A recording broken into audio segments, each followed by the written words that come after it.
And welcome back, everybody, to Let's Play Super Metroid. In the last episode, we ventured through the remainder part of Green Brinstar and got a couple upgrades, and we even went through the new Red Soil area of Brinstar.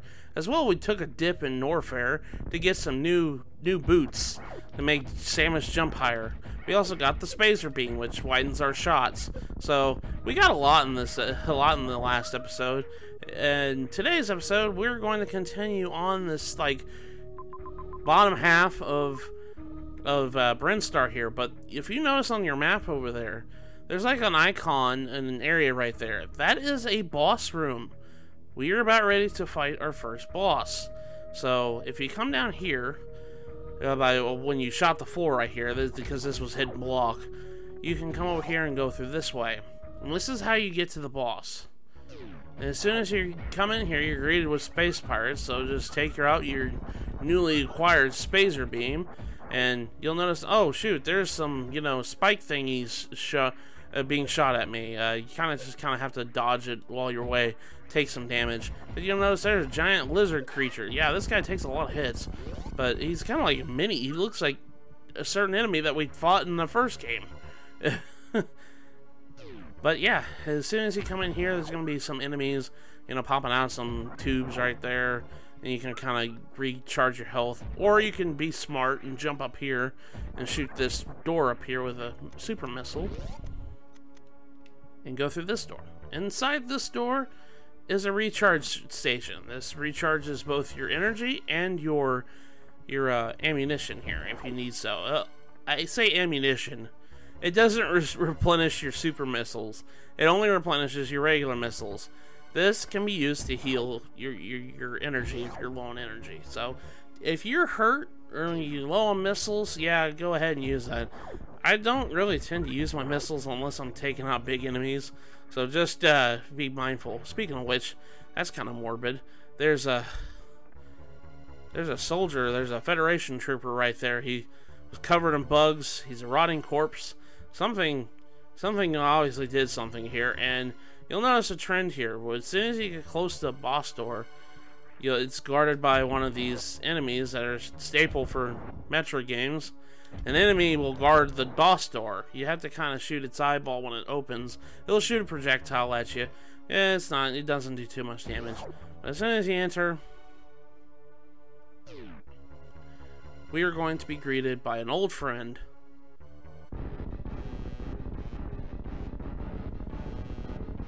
It's none other than our old friend Kraid. Hi, Kraid. You look like you're stuck on the ground there. Kraid will only open his mouth to eat some missiles whenever you shoot his eye. When his eye glows yellow, he's gonna open his mouth. That's when you kind of, after a couple shots, he gets back. He gets off his lazy butt and actually stands up for a little bit instead of just being stuck on the ground a little bit. This fight can go a little hairy if you don't have enough E-tanks, but he's really kind of a pushover boss. He's not really hard at all. I say that and I keep falling down. He'll shoot talons at you. He'll shoot projectiles, and he shoots his big old arm things. You can use your missiles to kind of pummel some missiles down his gullet here. You can save your super missiles and really kind of cheese them. You only have 5 at this point, so just be careful when you do. I don't know if you can get any more. I'm gonna go ahead and make him eat a super missile, and jump up here, get out of here. I'm taking a beating, Kraid. Just say he's pushover. He's beating the crap out of me. Okay, let's go ahead and feed him some more missiles here. You can also use charge beams, but that's okay too. But with that, we defeated Kraid. He's kind of an easy boss. He's not really that hard. Just don't do what I did and just try to talk over trying to fight him and just keep getting hit left and right. But as soon as you do come through here and defeat Kraid, he is guarding a new power-up. This is the Varia suit. It's a new suit. Samus is going to get a new coat of paint. Orange to be, in fact. So now she's got her iconic orange suit. What the Varia suit does is it increases your defensive capabilities. It makes you take less damage from enemies, And not only that, the most important thing, it protects you from ultra-heated areas. So now the areas down in Norfair that was blocked off to us because as soon as we set foot into it, it was draining our health, will no longer do that. You are still susceptible to certain things like, you know, lava and whatnot. You will still take damage. You're not protected by that. But, you know, ultra-heated areas are now no longer an issue for you. So now we can go explore Norfair proper this time. Hallelujah! So we're gonna come out of here like we did before, just basically backtrack. We actually beat our first boss.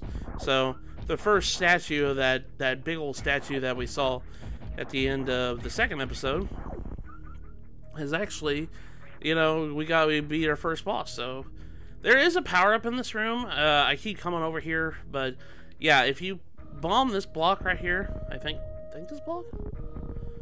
Or it might not be this block? I can't remember. There's a certain block here. No, not that one. I think it's this one. I can't remember. Anyways, there's a block here that has one of those symbols of that we can't... There's an expansion in here, but we cannot use it because we don't have the power-up. We're going to be coming back to this room later anyways, because we need a certain power-up in order to to access that power-up. So now that we defeated Kraid, this door will actually open up. This door doesn't open up until you defeat Kraid, but it's actually a very important room. As soon as you walk inside, you're greeted with, you know, frog enemies, so we're just going to go ahead and make them latch onto us, and we're just going to bomb them to Kingdom Come. But if you shoot this wall, there's a free energy tank sitting in the wall there. So now we have another 100 energy to our health.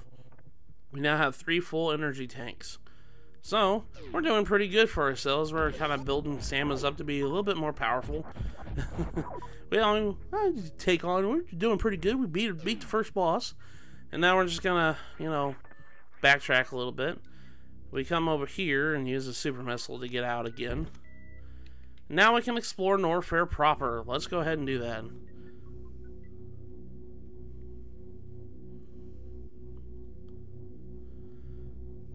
Elevator ride action down the elevator down to the core of the planet.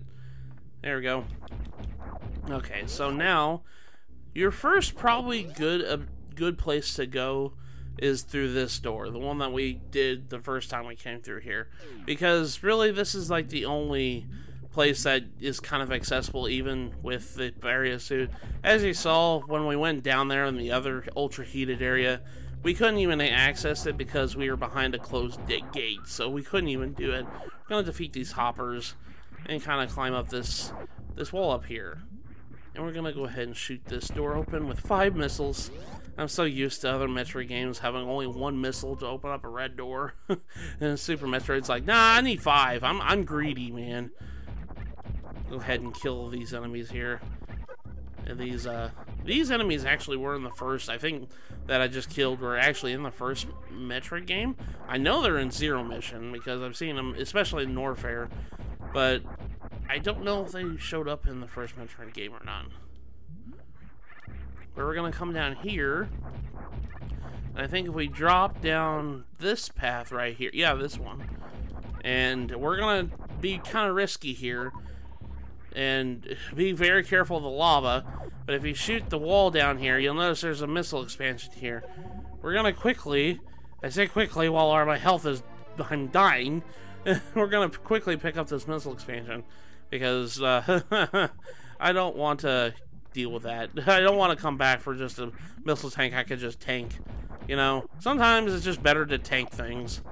Especially in this game, you could take damage quite often in Super Metroid compared to other Metroid games. Running into enemies is kind of a big thing. Now in this room, lava is going to gradually ascend upwards, and you're kind of have to, you know, beat it before, well, you beat me and sink into it. It will stop after a certain point, so it won't cover you when you get to there. And you got these stupid seahorse enemies. I hate these stupid seahorse enemies. Go ahead and get rid of these dudes. Come on, get out here. There you go. I'm gonna go through this door here. And we're into the green part of Norfair. This area is kind of big. It's a big, like, chasm area. Where you need to actually go is down this way, but there's actually, like, 2 other things that we could do. First and foremost, I really suggest you use the save room, because, well, this is kind of a good thing to use. I'm not going to be using it right now because, well, I don't like saving during recording sessions, because if my recorder fails, then, well, oops. But there is a pickup up in this room right here, and I will tell you right now, I'm going to go get it because I'm crazy. I'm gonna use the wall jump ability. Normally up here where my gun's pointed, there is a point right here where you need a certain power up to do, and you have to be across the room to get it. But with certain wall jumps, I was hoping I could do this the first time. This is the one I kind of have a hard time doing. You know, right off the bat the first time. It usually takes me a couple jumps to jump up here. But if you hug the wall just right, you can jump off that little platform that's sitting right there and get this item early. And I'm going to go ahead and try and get it. Oh, I almost came out of my cartwheel a little bit too early. But if this takes too long, I'll cut. But I'm just like, this one's kind of the one that kind of trips me up quite a bit, because you have to jump off the wall quite perfectly in order to reach it. Oh, I almost got it. There we go. There we go. Okay, so this is kind of a hard wall jump to do because the platform is protruding itself out a little bit. There's the thing I was talking about, this thing right here.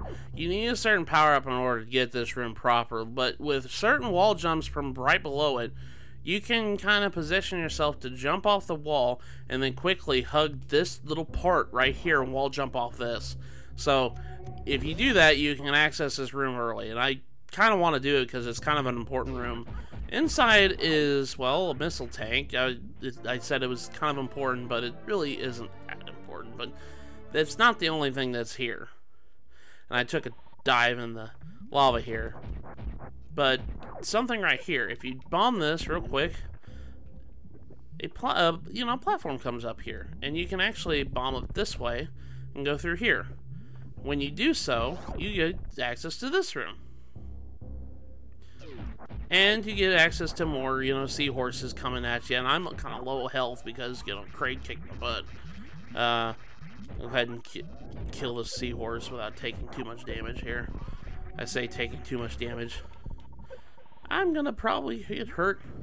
Probably should use that save room that I mentioned beforehand. Kill you. Kill the seahorse. Go away, seahorse. And kill this guy. But yeah, if you shoot this platform, there's another missile expansion. I'm going to use that missile expansion here in a second. But I want this thing. This thing is an important new expansion. It's called a reserve tank. A reserve tank's actually kind of useful. What it does is it stores extra energy. And I'm going to go ahead and pick this guy up real quick. And I'm going to tread quickly out of this room because I'm about to die. There we go.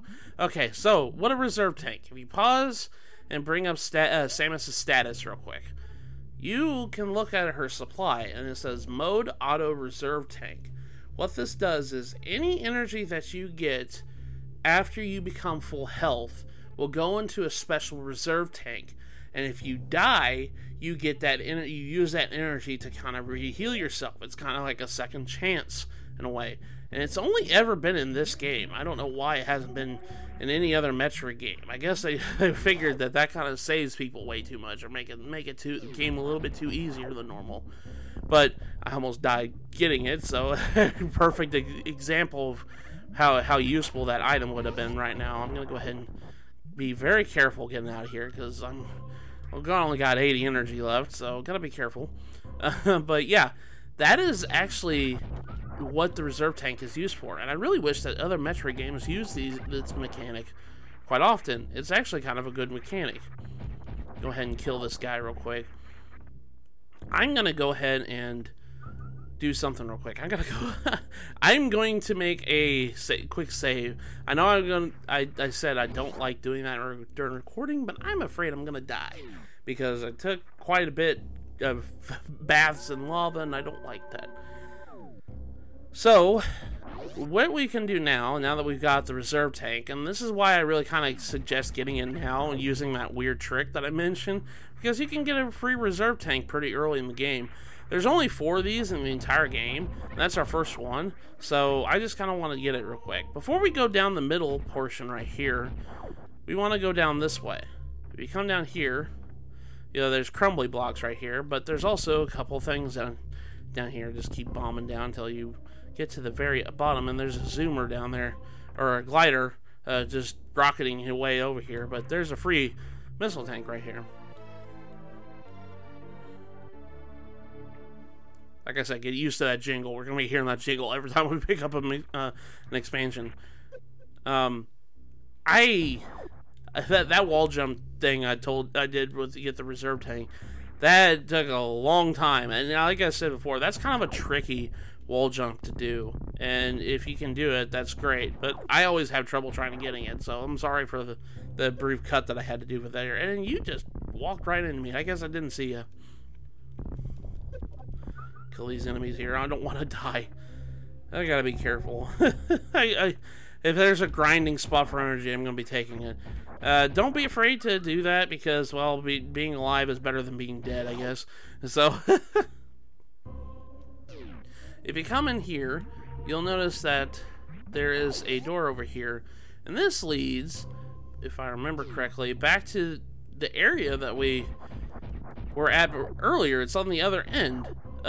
This is where the block was that we don't have the ability for. Yeah, this is where it leads to. This is kind of a return trip, so just keep that in mind for later. We're going to be coming down later in this room. There's really, I mean, there's a place where you can farm energy, and that's actually kind of what I want to do right now. And there's also an enemy right there that'll shoot stuff at you, and you can't really, he's kind of an enemy you can't, this guy right here, he shoots stuff at you, but you can't really kill him conveniently. I think you can use missiles against him. No, you can't even do that. I am taking too much damage. Ow. Okay, I'm gonna actually farm here with this guy, with these enemies real quick. You have to wait until they, you know, the pickups go away. You can shoot all of them with your spacer beam and get a bunch of energy and stuff like that. And this is kind of a good way to farm energy and everything. So I'm gonna go ahead and do that real quick. Now, as soon as you see it, I have 90 energy. All that extra energy I just got, and as soon as I picked it up, you saw that the auto had changed from blue to yellow. That means that all that energy that I am getting extra is going towards the reserve tank. But since I'm at full health, those enemies will not drop anymore. Health pallets. They don't let you, like, grind out your reserve tanks. They'd be like, why? Why would you do that? But that's okay. We're gonna come down here, and I do believe this is this a save room? We can't remember. I don't think it is. I think this is another, yeah, this is another grinding spot you can use for enemies to grind for health, because, well, you might be low on health. Yeah, that's pretty much that. So that's all that room is. There's nothing, like, secretive about it with, like, a hidden expansion or anything. So we're gonna go ahead and be careful of these lava pillars, because these lava pillars are kind of mean. They kind of shoot lava at you in general direction. They kind of go up to where you're at, and they shoot lava at you. But if we come down here, you'll notice that besides orbs, there's another yellow door right there. We won't be able to access this area until very late game, so just keep in mind that that's there. Even when you get the power up to open it, you won't be able to access it. And if you come down here, there's a hidden passageway. Yet again, we can't go through here because it's closed gate against us. So just keep that in mind for later. We're gonna keep going through this way. And oh no, the lava is building up. We better hurry and quickly go into Morph Ball and avoid that Mr. Breathy Man. Mr. Breathy Man. I don't know what these enemies are called. They're in Fusion. I don't think they're in any other Metroid game. Not too sure, though. But if you come in here, wait until you see a glider that has a platform, and you want to jump into it. As soon as you jump into it, you want to go into Morph Ball real quick, because you avoid the spikes right there, and then jump off and get over there and avoid, you know, falling into lava, because who wants to fall in lava, man? Apparently I do. So we come through here. This will lead us to more bird people, bird enemies popping on the ground. But most importantly, it'll lead us to this room. This room is kind of interesting. It's like the bottom portion of a bigger room. We're going to be going to the top portion, because I wanted to show you something else. And this is something I strongly suggest you guys do. And this is why I think doing wall jumping, learning how to wall jump in Super Metroid is very vital, because it allows you to skip most parts of the game and prevent a lot of backtracking that you don't really need to do. So, basically, in this room, we're going to jump on these platforms. You're going to start sinking and raising lower, but be very careful doing so. Shooting that gate open so we can get over here and get this free missile tank. That's not what I was wanting to talk about, why it's important. The important thing is over here. This thing is another one of those things that I told you about, that we needed a special ability in order to get it. But that won't be for a little bit. And the item over here is kind of important right now, that we can get right now. And we don't even need this. I just kind of want to prevent doing this. What you want to do is you want to jump as far as you can.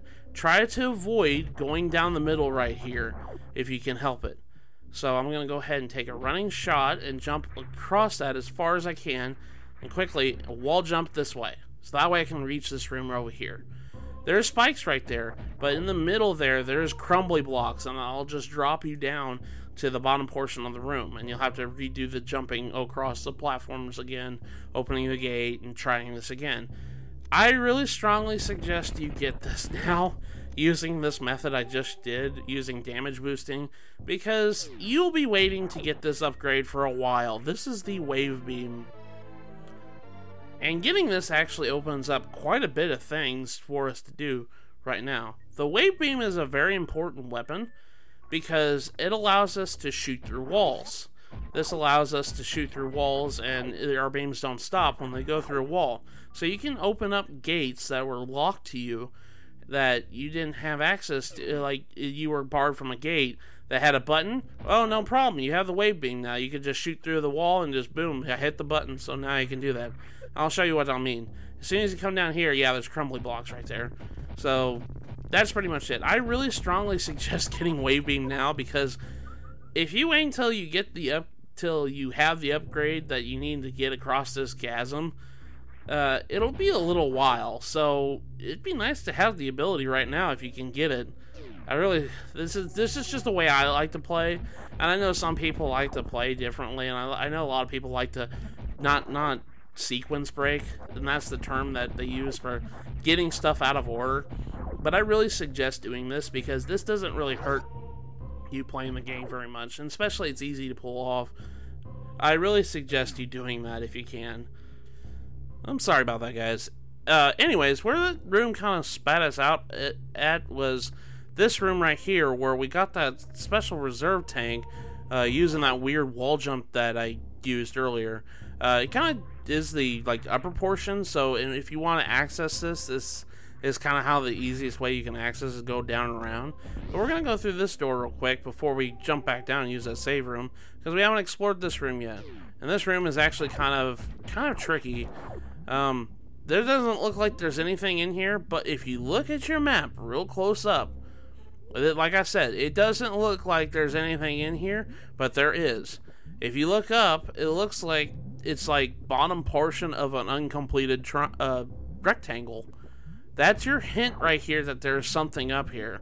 So if you look at your map closely, yeah, if you jump up here and shoot this wall, yeah, there's something up here. So you have it's tricky, but if you look at your map closely and notice that there's an incomplete rectangle, and more than likely there is. But if you come in here, start running, because you need to start using the sprint button real quick, because there's these crumbly blocks everywhere. But as soon as you come through here, before you go through this door, if you shoot up, there's another missile expansion right here. We're sitting at 70 missiles already. I think we're actually more than that. I think I might have used some to open the door. I can't remember how many missiles I have at the moment. But if we open this door, it'll give us another power-up. And this is the power-up that we need for those blocks earlier that we saw with the arrow. This is the speed booster, a staple in the 2D Metroid games. I think it's another M2 if I remember correctly. But yeah, speed booster. If you press and hold the B button to sprint, you'll start a chain reaction with the speed booster. And this is a very cool ability. And this has access to a lot of speedrunning tactics. If you hold the B button, Samus will start glowing blue, and she'll go even faster. Faster, faster, like Sonic the Hedgehog. But there's other applications of this ability that I will be showing off later. That's not the only thing you can do with the speed booster. Oh no, no. That isn't the only thing you could use the speed booster for. But I'll get into more detail about that later when we come across something we need it for. But I think we've done enough in this episode already. We got quite a few things. We got the wave beam, I think, if I look at my... Yeah, we got the various suit at the very beginning of this episode to defeat Kraid. We got the speed booster, and we got the wave beam. So we got like 3 abilities, and we got a reserve tank. So that's all cool. So I think I'm going to end the episode here. So the next episode of Let's Play Super Metroid, we're going to continue exploring Norfair and everything else. So with that, I'll see you guys in the next episode.